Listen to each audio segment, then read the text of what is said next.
Hello students, this is part 1 of chapter number 7, Evolution, class 12th, Biology. In this video, we will discuss the following topics: what is evolution, origin of life and theories of origin of life. Let us first define evolutionary biology. It is the study of history of life forms on earth. और evolutionary biology is the subfield of biology. ये biology की एक branch है in which we study about the evolutionary processes like natural selection, speciation, etc. And these evolutionary processes produce the diversity of life on earth. Or you can say evolutionary biology is a branch of biology that is primarily concerned with the evolution of species. Now let us see what is evolution. What is evolution? Evolution means change.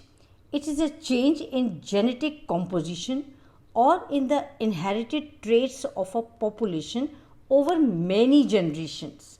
जो changes किसी plant और animal की population के genetic composition में आते हैं, उनके jeans में आते हैं, और जो चेंजेस इनहेरिट हो जाते हैं over many generations, they all come under evolution. और ये genetic changes gradually simple organisms को ट्रांसफॉर्म कर देते हैं into more complex species after many generation. This is called as evolution. In plants and animals में आने वाले चेंजेस को अंडरस्टैंड करने के लिए we must have an understanding of the origin of life, that is evolution of earth, of stars and indeed of the universe itself.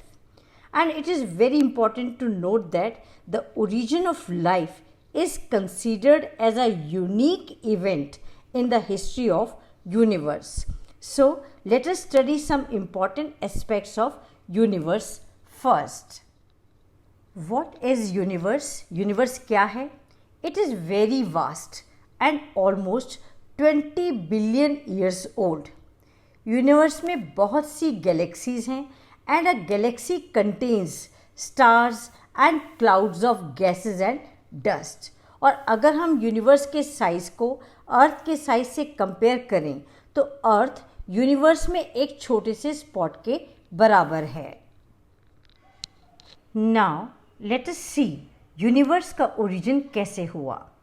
Origin of universe को explain करने के लिए एक थ्योरी है, बिग बैंग थ्योरी.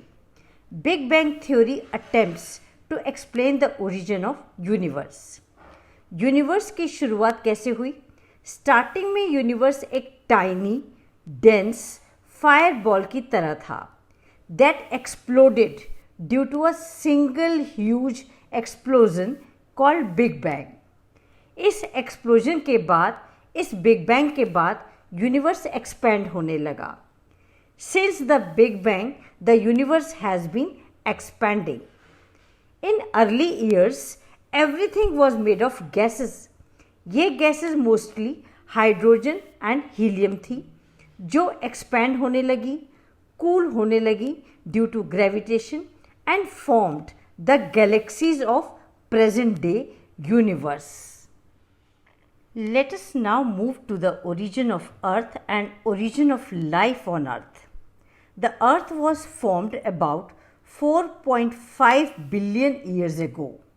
उस समय अर्थ पर कोई एटमॉस्फेयर नहीं था. Water vapour, methane, carbon dioxide and ammonia released from molten mass covered the surface. Molten mass से रिलीज होने वाले water vapour, methane, carbon dioxide and ammonia ने सरफेस को कवर किया हुआ था. The ultraviolet rays from the sun broke up water into hydrogen and oxygen. Hydrogen light होने के कारण एस्केप हो गई and oxygen combined with ammonia and methane and form water, carbon dioxide, etc. Then ozone layer was formed. Earth ठंडी होने लगी और water vapour rain की फॉर्म में गिरने लगा. As a result ocean were formed. Life appeared 500 million years after the formation of Earth, that is almost 4 billion years back. Now come to theories of origin of life on Earth. The theories of origin of life are theory of special creation, theory of panspermia, theory of spontaneous generation, theory of biogenesis, and theory of chemical evolution. Let us study them one by one. First theory of origin of life is theory of special creation. It states that living and non-living was created by some supernatural power or God. Means God has created everything on earth. God ने ही अर्थ पर सब कुछ create किया है.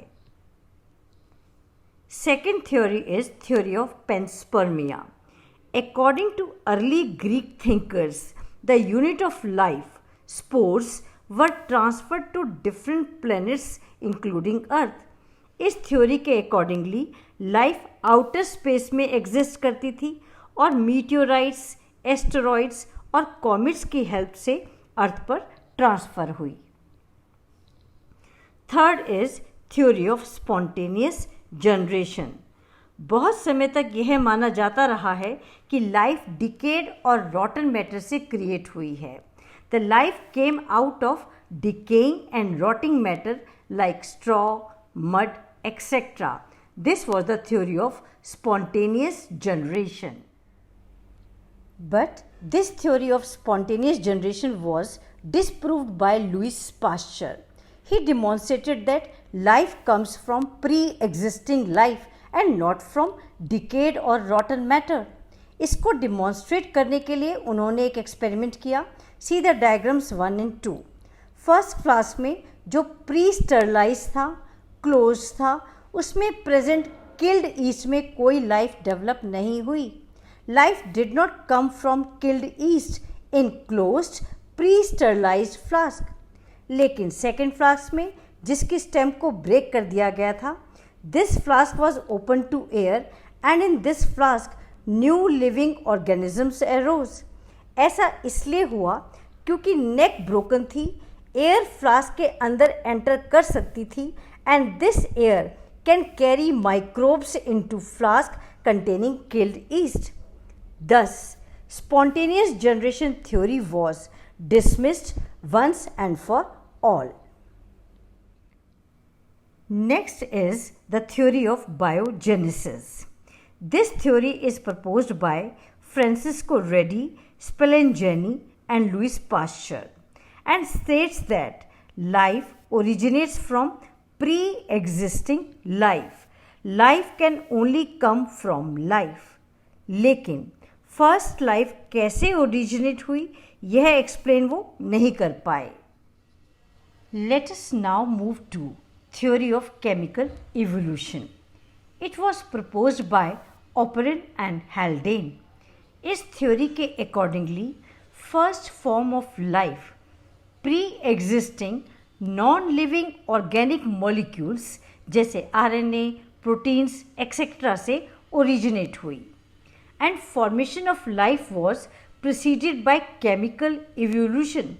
Means पहले chemical evolution हुआ जिसमें अलग अलग तरीके के ऑर्गेनिक मॉलिक्यूल्स बने from inorganic constituents. Formation of diverse organic molecules took place from inorganic constituents first and then from these organic molecules, first life was originated. In 1953, Stanley L. Miller, who was a student of Harold Urey, experimentally proved the theory of chemical evolution. उस समय अर्थ पर किस type की conditions थी? उस समय high temperature था earth पर, वोल्केनिक स्टॉर्म्स थे, रिड्यूसिंग एटमॉस्फेयर था जिसमें मीथेन, अमोनिया एक्सेट्रा जैसी गैसेस प्रेजेंट थी. And Stanley Miller try to create the similar conditions like that of primitive earth in laboratory scale. Stanley Miller ने उसी तरह की कंडीशंस को क्रिएट करने की कोशिश किया इन द लेबोरेटरी जो उस समय अर्थ पर थी। In his experiment, Miller took the mixture of methane, ammonia and hydrogen in the ratio of 2:1:2 in a flask. एक फ्लास्क में मिलर ने 2:1:2 की रेशियो में मीथेन, अमोनिया और हाइड्रोजन गैस को लिया and then he passed steam over it by boiling water and connecting it with a glass tube. Electric spark was then discharged at 800 degree Celsius in the mixture by using 2 tungsten electrodes as a source of energy.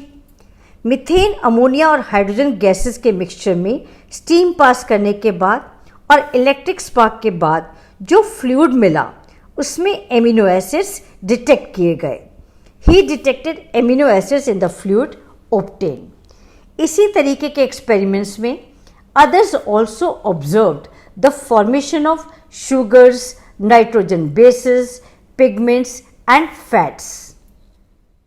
Now, from these macromolecules or from these organic molecules like RNA, proteins, polysaccharides, the first non-cellular form of life originated on Earth 3 billion years ago. They were self-replicating metabolic capsules containing macromolecules like RNA, proteins, polysaccharides, etc.